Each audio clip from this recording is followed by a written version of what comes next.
Amigos queridos, reunidos em nome de Jesus, nos encontramos às primeiras horas desta manhã, neste alvorecer, prenunciando um novo tempo, um tempo de trabalhos incessantes no bem, um tempo de esperanças, um tempo de libertação das nossas consciências.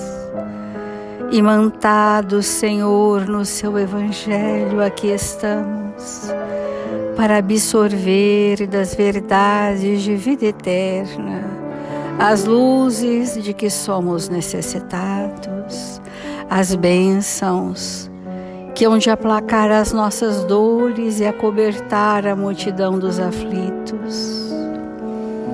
Faze, Senhor, de nós instrumentos dignos do seu amor, úteis a todos aqueles que nos cruzarem o caminho, para que a nossa existência na terra seja pautada no bem constante.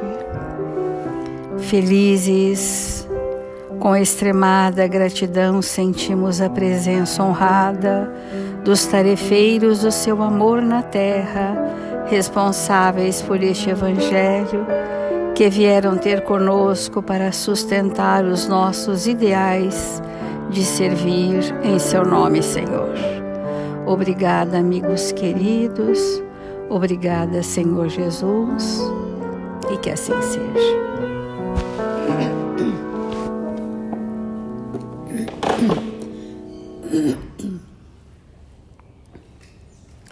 Do Evangelho segundo o Espiritismo, capítulo 12, Amar os vossos inimigos. Nós estamos no item pagar o mal com o bem. Quão desafiador, né? É para nós sentirmos que a violência do outro para conosco está na razão direta dos desafios que lhes provocamos, se não nesta existência, em outras tantas. E que hoje, para quebrar esse elo de algoz e vítima, nós precisamos ser aqueles cristãos verdadeiros que, diante da agressividade do outro, interpretamos a agressividade como sendo uma dor que ele não sabe lidar e que manifesta de forma primitiva essa dor. E entendendo que essa dor pode ter nossa responsabilidade, por isso veio no nosso ambiente íntimo, familiar, o que hoje nós nos comprometemos perante a nossa consciência de fazer todo o bem possível para sanar o possível mal que havíamos feito. E o Evangelho tem falado exatamente sobre isso, né? Que diz assim: amar os inimigos é um absurdo para o incrédulo, porque para quem a vida presente é tudo, não vê no inimigo senão um ser nocivo, perturbado, sem tranquilidade, e do qual crê que só a morte pode livrá-lo. Daí o desejo de vingança. Não tem nenhum interesse em perdoar. Se isso não é para satisfazer seu orgulho, aos olhos do mundo, perdoar mesmo, em certos casos, lhe parece uma fraqueza indigna de si. Se não se vinga, não lhe conserva menos rancor e um secreto desejo do mal. Então, quando a gente tem dito todos os dias, né, que a revolução moral que Jesus propôs era reforçando a lei antiga de amar a Deus sobre todas as coisas e ao próximo como a si mesmo, acrescentando que devêssemos amar os nossos inimigos, e coloca o amor aos inimigos como um indício de perfeição moral no planeta Terra. Então é um patamar já de espíritos muito desenvolvidos nos sentimentos superiores, né? E nós temos falado segundo Emmanuel, quem são esses adversários, né? Quem são os nossos desafetos, que não sejam aqueles espíritos que um dia já privaram da nossa intimidade, que já foram muito próximos, né? E então aqui tem a lição ante os adversários, que nós já até fizemos, mas acho que seria importante nós revermos agora perante esse item, né? É possível encontres alguns adversários nas melhores realizações a que te entregas. Então, às vezes, você está num trabalho nobre, seja no seu ambiente profissional, na sua casa, principalmente na casa espírita, um ambiente nobre de trabalho, as pessoas estão envolvidas em sentimentos superiores, mas encontras ali, ou diríamos, reencontras ali antigos adversários. Se isso acontece, habitualmente estás diante de uma pessoa desinformada ou doente, que te recebe com evidentes demonstração de desapreço.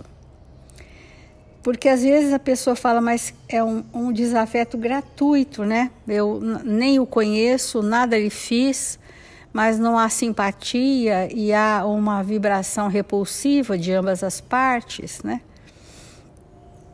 E quando esse alguém não consegue acerenar-te o campo íntimo, há certas reações negativas, por vezes alteia a voz e se faz inconveniente nas provocações. Então, como nós não entendíamos ainda que aquilo pode ser uma oportunidade, que aquilo é uma ocasião muito favorável a eu exercitar o bem quando recebo o mal, quando isso ainda não me é uma consciência, nós fazemos o quê? Alteramos a voz, nós fazemos provocações, nós nos sentimos injustiçados, nós vamos pedir para alguém intervir naquela situação. É como a criança, né, que chega para a mãe e diz assim, mãe, o fulano me beliscou. Vai lá e resolve a minha vida com o fulano. A criança faz isso. E nós também fazemos. Nós vamos nos adultos significativos, só olha, fulana me maltratou aqui na casa espírita. Esse nível de imaturidade, quando a gente não consegue a gente resolver uma questão de relacionamento, a gente transfere para alguém que interceda por nós. Mas, de qualquer modo, diz Emmanuel, tolera o opositor com paciência e serenidade. Que importante que é isso, né? Porque nós somos reativos, então a gente começa a querer, né, alterar a voz e tudo mais. Paciência e serenidade. Ouve-lhe as frases ásperas em silêncio e reflete no desgosto ou na enfermidade em que provavelmente se encontre. O Emmanuel tem sempre trazido para nós de diferentes formas. Ele tem trazido para nós o quanto o nosso olhar precisa ser um olhar compassivo, de profundo entendimento da dinâmica daquele ser espiritual que de nós se aproximou. É isso que Emmanuel está nos mostrando. Quem é esse espírito que se debate sobre si mesmo? Quem é esse espírito que tem tanta amargura, que a sua palavra vem carregada de um visco de fel? Quem são esses espíritos que de nós se aproximam e que, não tendo argumentos da razão, porque a razão não está estabelecida, não encontram filtros e se manifestam de forma agressiva? Esse espírito está doente. Agora, eu posso ficar doente imediatamente com ele também. Se eu entrar nessa faixa vibratória reativa e querer limitá-lo, corrigi-lo, encaminhá-lo, doutriná-lo, impor algum pensamento, nesse momento eu estou tão doente quanto. Então, num relacionamento, nós podemos dizer que o enfermo são aqueles que se enfrentam, que se confrontam, que se inimizam. Ambos estão doentes. Ambos querem ter razão quando essa razão não foi uma construção ainda desse espírito. Então, quem é o saudável? O saudável é o espírito que tem, como diz Emmanuel, serenidade, paciência, entendimento que aquele desequilíbrio que aquele nosso irmão apresenta é a manifestação da sua dor emocional, que não sabendo fazer de outra forma, se manifesta assim. Vamos pensar assim, como diz Emmanuel, quanto haverá sofrido a criatura para chegar no ponto da agressividade como está? Até que se obrigue a trazer o coração simbolicamente transformado num vaso de fel. Então, quanto tempo essa dor perdura nessa criatura que fez do vaso sagrado do coração uma taça de fel? Quem está para socorrer esse nosso irmão que não sejam nós mesmos? Anota por ti mesmo que todos aqueles que ferem estarão talvez feridos. Então a dor que trazem talvez seja maior do que a nossa própria dor. Age à frente dos inimigos de teus ideais ou de teus pontos de vista com entendimento e tolerância. Advertiu-nos o Divino Mestre: ora por aqueles que te perseguem ou caluniam. Nós deveríamos ter um horário, porque tudo que tem uma certa disciplina, do ponto de vista espiritual, é melhor assistido pelos espíritos superiores, porque eles não estão à nossa disposição todo o tempo, né? Diz André Luiz que a prece tem um departamento lá no departamento dos mensageiros. A prece fica depositada lá desculpa, e vai sendo atendida à medida da nossa necessidade. É até curioso isso, né? Mas vamos dizer assim, que nós tivéssemos um mesmo horário sempre para envolver alguém que está sendo um desafio na nossa vida. Envolver mesmo, a gente lembrar de pessoas que amamos, de momentos felizes, e transferimos aquele bem-estar que temos por alguém que nos é caro para aquele que é um desafio para nós. Transferir, lembra, porque você tem amor no seu coração, e transfunde para aquele que ainda não aprendemos a amar aquela vibração que pode ser aquele bálsamo bem leve que todo dia chega na ferida do nosso desafeto, do nosso adversário. Todos os dias, ilumina-o com o bálsamo das suas vibrações mais amorosas, mais felizes. E sem saber de onde vem, e jamais precisará saber, ele vai recebendo um bálsamo que vai alentar as suas feridas espirituais, emocionais. Então, o Cristo nunca nos exortou ao revide ou à discussão sem proveito. Induziu-nos a orar por todos os adversários ou acusadores gratuitos, dando-nos a entender que eles todos já carregam consigo sofrimento bastante, sem que necessitemos agravar-lhes as tribulações. E ainda mesmo que estejam semelhantes companheiros agindo de maneira insincera, saibamos confiá-los ao tempo, de vez que, para que lhes reajuste os mais íntimos sentimentos, bastar-lhes-á viver. É uma lição do livro Convivência, de Emmanuel, ante os adversários. Que exercício, né, amigos? Nós estamos sendo convidados, né, como o nosso olhar para identificar o outro precisa ser um olhar na base da compaixão, né? Que dor esse espírito vem arrastando, que precisou fazer do seu coração uma taça de fel. E qual é a minha responsabilidade de levar ao outro uma serenidade? Porque o nosso impulso é separatividade, nós queremos separar, romper. E alguém vai administrar os nossos relacionamentos rompidos. Mas isso não é o que Jesus espera de nós.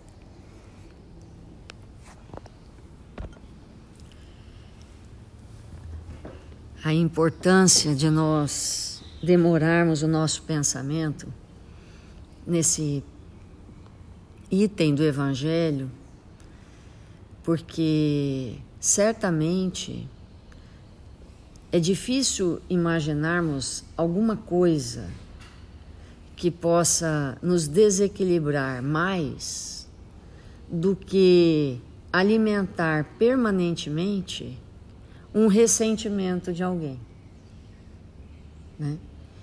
Porque quando nós temos um ressentimento e, portanto, estabelecemos um desafeto, mesmo que seja temporário, o nosso campo mental, ele fica todo o tempo tomado por uma vibração muito densa. E essa densidade, ela impede que nós possamos nos expressar como o Espírito eterno que nós somos, com todos os patrimônios que Deus colocou em nossa intimidade quando nos criou. Então, alimentar todos os dias um pensamento contrário ao bem em relação a alguém, a uma situação vivida, nos predispõe a todo tipo de doença, a todo tipo de obsessão, a todo tipo de desajuste e de perda da direção pela qual realmente nós devemos caminhar. Porque para estarmos orientados na direção correta, nós não podemos estar desorientados mentalmente. E isso é algo muito importante para nós, porque quando nós estamos vivendo uma situação como essa, significa que estamos indo para algum lugar que não sabemos aonde vamos chegar, com aquela situação que criamos em nossa intimidade. Perdemos a direção. Embora possamos ter a impressão que não. Daí nós entendermos, né, cada vez mais como é mesmo esse processo de nos libertar dessas situações que nos emperram o progresso.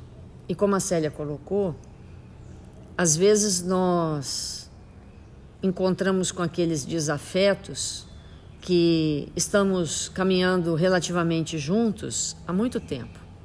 E outras vezes vamos fazendo desafetos pela expressão contundente da nossa personalidade. Às vezes não são desafetos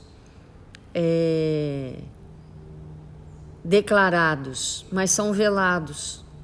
Às vezes com a nossa personalidade, que nem sempre é uma personalidade sincera, autêntica, que nem sempre é uma personalidade disposta aos relacionamentos mais saudáveis, nós vamos convivendo com muitas pessoas e estabelecendo relacionamentos superficiais, mas não vamos fazendo trocas que nos alimentam. E isso também vai causando em nossa intimidade muitas dores.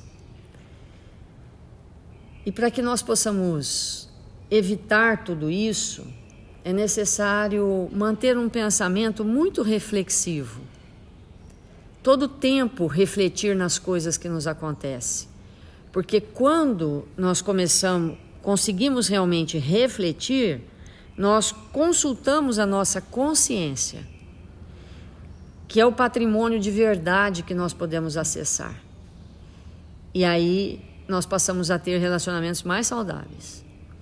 Nós trouxemos um texto intitulado Fatalidade e Livre-Arbítrio,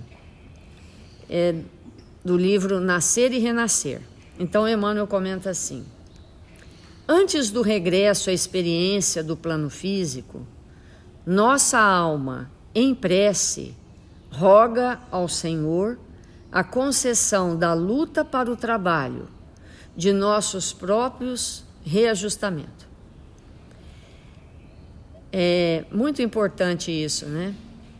Nós nos sentirmos na existência, todos nós precisamos nos sentir assim, sem que isso seja um peso. Todos nós precisamos nos sentir reajustando. Porque aquele espírito que não se sente reajustando com nada, ele não percebeu o que ele veio fazer. Ele não percebeu, ele não pensou nisso ainda. Porque num planeta como o nosso, de provas e expiações, todos nós, indistintamente, com exceção dos missionários, estamos reajustando. E qual que é o meu reajuste? Com o que eu estou me reajustando? Com quem eu estou me reajustando?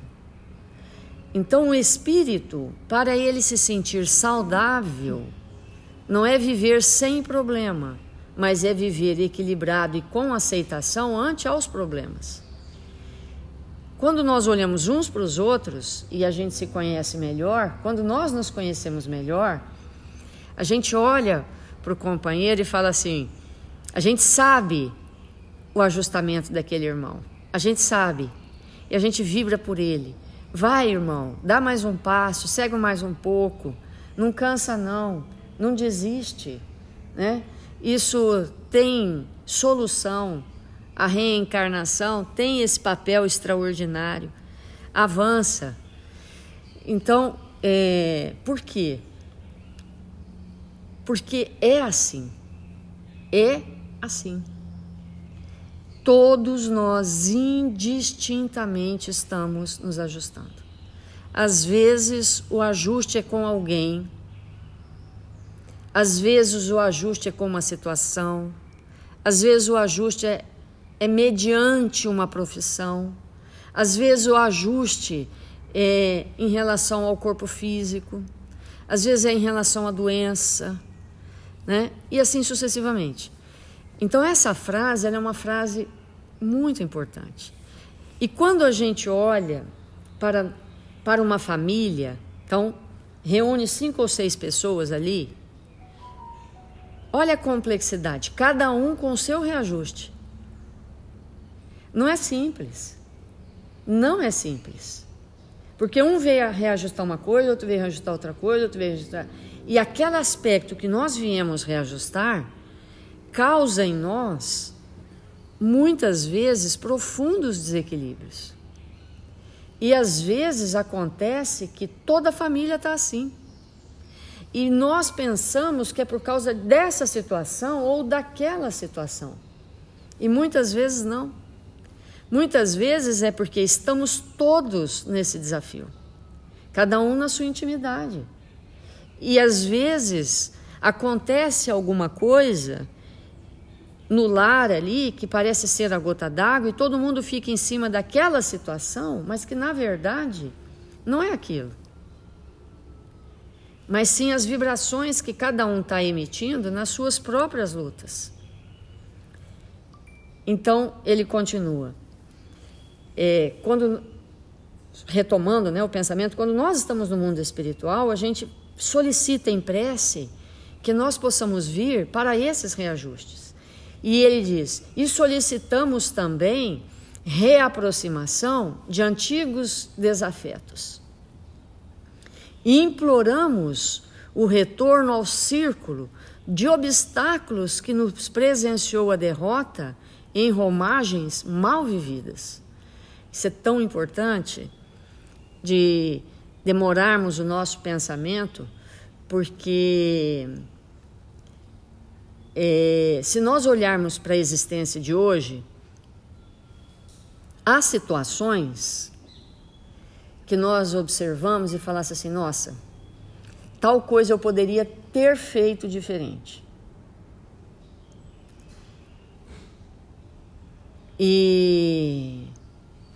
Mas às vezes, como nos ajustarmos àquela situação que aconteceu há 20 anos atrás, 30 anos, né?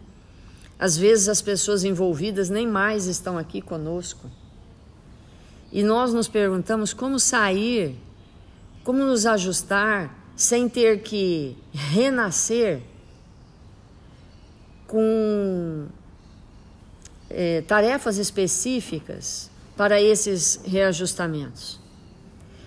E Eurípides, na sua metodologia extraordinária, nos esclarece que se nós aproveitarmos o tempo que ainda resta para fazer as modificações na nossa personalidade que nos predispôs àqueles atos contrários à lei e que não tem como serem alterados, mas se nós fizermos as mudanças internas e não mais ficarmos predispostos a repetir aquelas situações perpetradas contra nós mesmos,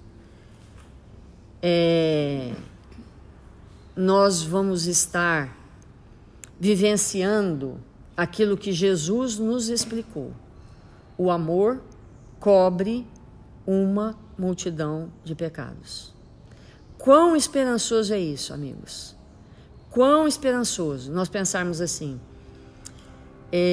aquilo que eu realizei há tanto tempo atrás e que eu me arrependo, eu vou mudar esse traço da minha personalidade porque ainda é tempo. E eu vou iluminar com o amor a minha alma, retirando de mim aquilo que é motivo agora, ontem, amanhã de desajuste.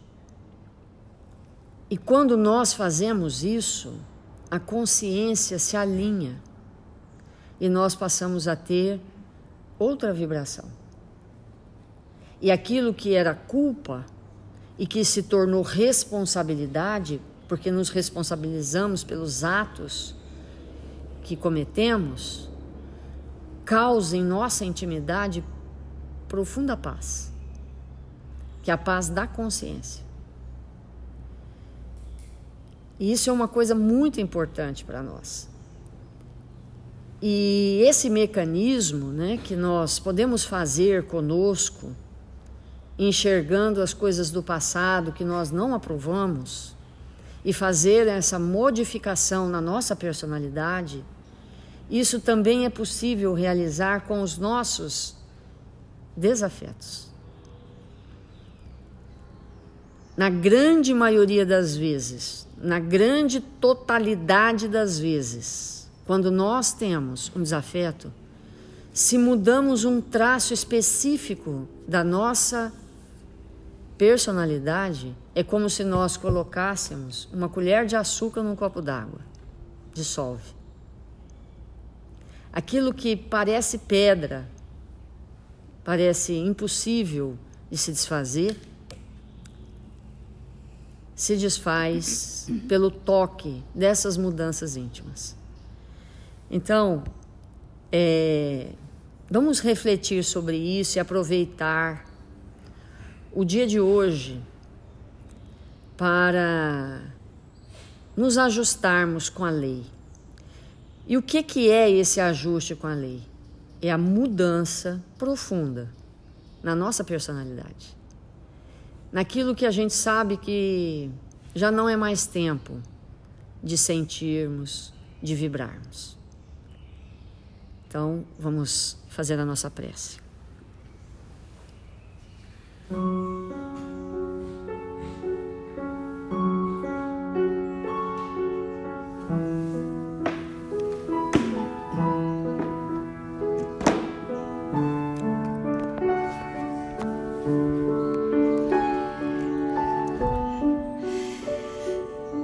Deus, nosso Pai, Jesus, divino amigo, que nesta hora abençoada do nosso dia, que nos encontramos em Seu nome, possamos, Senhor, nos unirmos ao Seu pensamento, sentir a Sua vibração nos envolver.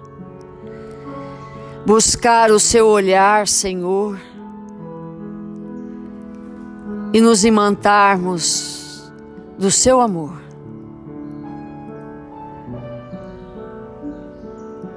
Vamos lembrar dos exemplos vivos da Sua estada conosco na terra, das Suas generosas palavras, das vivências alinhadas com as leis divinas,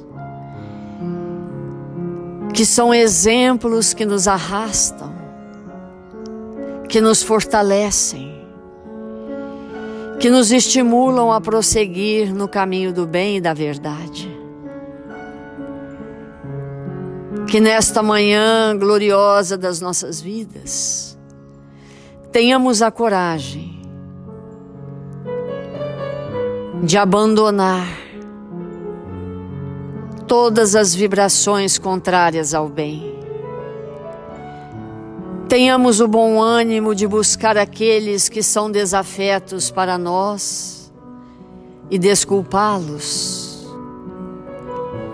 e envolvê-los com as nossas vibrações melhores, para que possamos prosseguir na terra alegres, felizes, dispostos a servir em Seu nome, Jesus. Que nesse instante todos os nossos irmãos registrados nos cadernos de vibração da nossa casa sejam visitados, sejam amparados, socorridos por esta equipe generosa de irmãos que nos conhecem, que sabem da nossa real necessidade. E que nesse instante, Senhor, nós possamos abraçar com alegria e bom ânimo as tarefas que viemos realizar na terra, para que possamos sair mais luminosos, mais felizes. Que o Senhor nos abençoe, agora e sempre.